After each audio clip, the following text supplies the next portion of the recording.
December 6th is a very significant day as on this day in 1971 India officially recognized Bangladesh as a sovereign country. I remember that day very well as my Oxfam staff, mostly Bangladeshi in Calcutta, were ecstatic and there was considerable joy but also tears.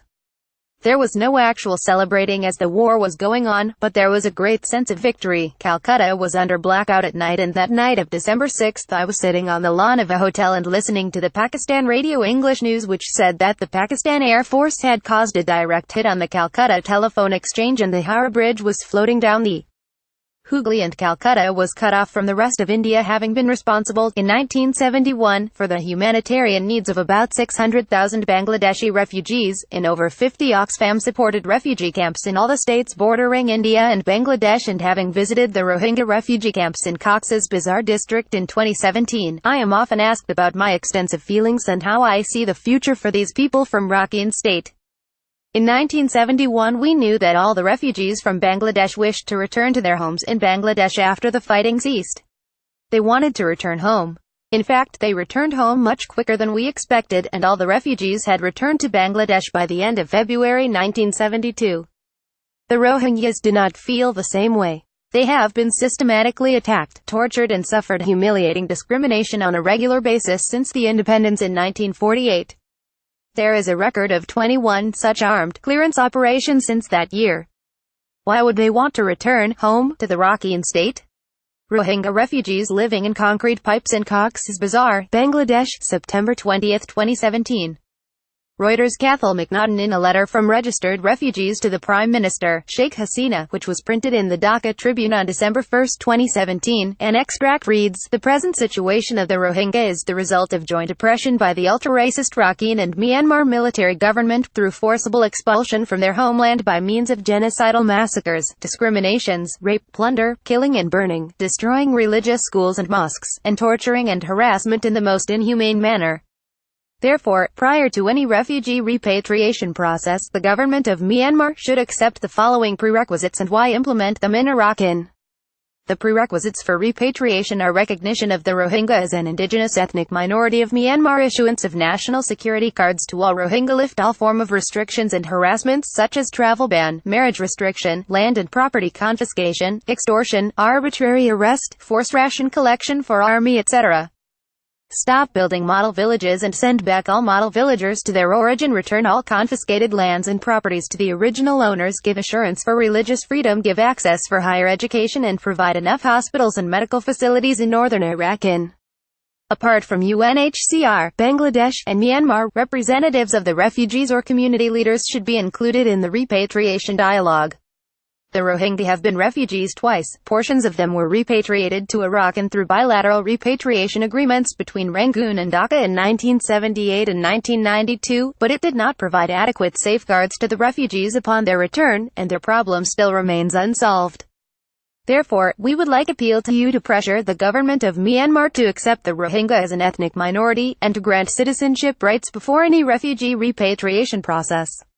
This extract from the letter to the Bangladesh Prime Minister presents a horrifying picture how the Rohingyas' dignity, freedom and livelihood has been taken away over many years. A systematic plan to exterminate or remove an ethnic group from Myanmar.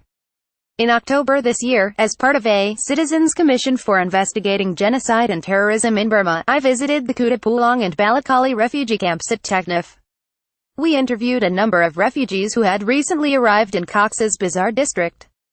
One person told us that no new mosques could be built for the last 20 years. They have not been able to pray in existing mosques for the last 5 years, even in a village with 100 Muslim families and 5 Buddhist families. The village leader always has to be Buddhist. Children have not been allowed to go to school since August 25, 2017. Married couples are not allowed to have more than 2 children. Birth registration has not been done for the last few years. The nearest health facility is 1.75 miles away, but only Burmese Buddhists are seen there. From 2015 and 2010, he and his father were forced to vote to give a semblance of democracy. Although the Rohingya from Rakhine have no status, many of the Rohingya I talked to said they would go back to their homes in Rakhine state if they were convinced it would be safe. Their land was restored to them and ownership was guaranteed, and they were given Myanmar citizenship.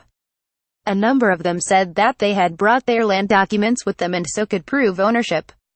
However, one old woman told me that this was the third time she had escaped persecution and certain death and come to Bangladesh as a refugee, and that this time she would refuse to go back to Rakhine State. It will, indeed, be very difficult to persuade many Rohingya to return to Rakhine State. MD Ismail of Chikhankori village stated the following when interviewed by researchers of the Center for the Study of Genocide and Justice of the Liberation War Museum. I couldn't tolerate all this happening with us in Myanmar, and so I have left my country. I have left my relatives with whom I have no contact today. I don't know how they are doing there in Myanmar. Maybe they are still alive, maybe they are killed, I don't know. The MAGs and military tortured me. The Ma people used to threaten us by saying, "Go away from here, otherwise we will kill you all." Eventually, they killed my relatives, snatched away properties. They destroyed all mosques and killed Muslim Alims, the educated Muslims of my area. Suddenly, one day, the military people came and torched all the houses of my village. I lost my home. I've seen so many dead bodies around me. My neighbors were brutally killed. Children were scorched to death, women were raped, and my good luck saved me that day. I, along with my family, kept hiding behind a nearby hill for 2 days. Then I fled to Bangladesh to save my life, to save my family. I had no other option. It took 5 days to reach here. Now I don't know what's next. MD Ismail 33 CHIKONCHORI RAKHINE Salt Lake Camp, Calcutta, 1971. India provided unparalleled support to Bangladesh in 1971 when it took care of 10 million refugees. Now, it is expected and requested that India will use their very considerable influence to pressurize Myanmar to implement the recommendations of Kofi Annan's report of the Advisory Commission on Rakhine State, and the Bangladesh Prime Minister's 5 points that she presented to the UN General Assembly so that the Rohingya refugees will be able to return to their homes in the Rakhine State safely and with legal status. On December 9 there will be observation of the International Day of Commemoration and Dignity of the Victims of the Crime of Genocide and of the Prevention of this crime. Therefore, it is a most appropriate time for the Government of India to further pressurize the Government of Myanmar.